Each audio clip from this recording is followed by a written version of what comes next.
Hi, I'm Harriet, sure, better known as Bubbi. I was born March 26th of 1936. I have lived through all the wars except the First World War. I have lived through all the ups and downs of America, the good times, the bad times. I was an only child.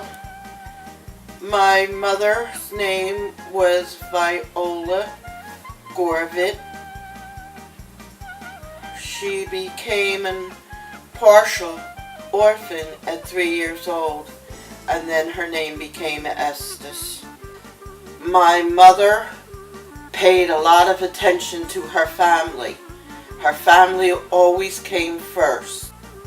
If she could afford, like on a weekend, maybe a piece of meat, my father got the best part of it, I got the second part, and my mother always took what was left over.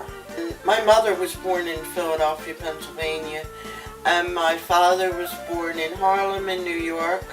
My father went to work. He was a first-class electrician at the Philadelphia Navy Yard. He wired submarines. If your parents were both working for the war, you didn't have to come home for lunch. You could take your lunch. I was in a car with my mother and father in Lakehurst at the naval station, and my father had just gotten out of the car to talk to one of his friends. And all of a sudden he came running back to the car, very upset. My mother was saying, "What's wrong?" And he said, "They just bombed Pearl Harbor. Japan just bombed Pearl Harbor." My mother started to cry. I was frightened because I was a little girl. And we headed back to Philadelphia. I didn't quite understand what was happening, but I certainly knew it wasn't good. Until 1945, nothing was ever the same. You couldn't buy shoes. Your food needed special rationing stamps. President Delano Roosevelt died right before the end of the Second World War. I think I was almost 9. Yeah, I was almost 9. And all the people were outside. They were crying. They were scared. And that meant that it was Vice President Harry Truman. The way I felt about the Vietnam War and the protesting, it was a very sad thing. I could understand their protesting, but knowing from past experience, it wasn't going to help anything. My husband was Alvin Shore. He was a blind date that I didn't want to go on. We finally met on my 21st birthday, which was March 26th of 1957. And I was so happy I went on that blind date. When I came home, I said to my mother, I never want to go out with anybody else again. Being 21 years old, my mother thought I was out of my mind and she panicked.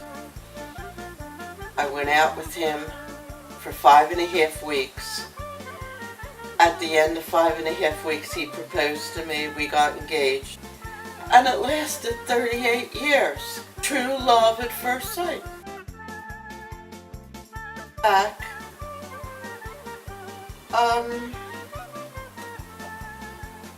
Tight jeans came in. The men were absolutely enthralled. There used to be an expression, let it all hang out. And it did. Jackie Gleason, All in the Family,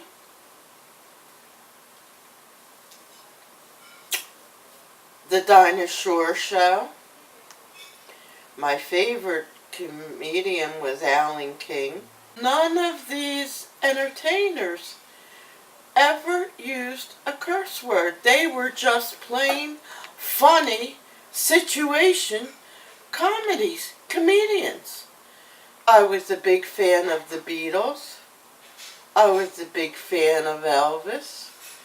In fact, when my mother's generation wasn't so sure about the Beatles, and I said they were fantastic.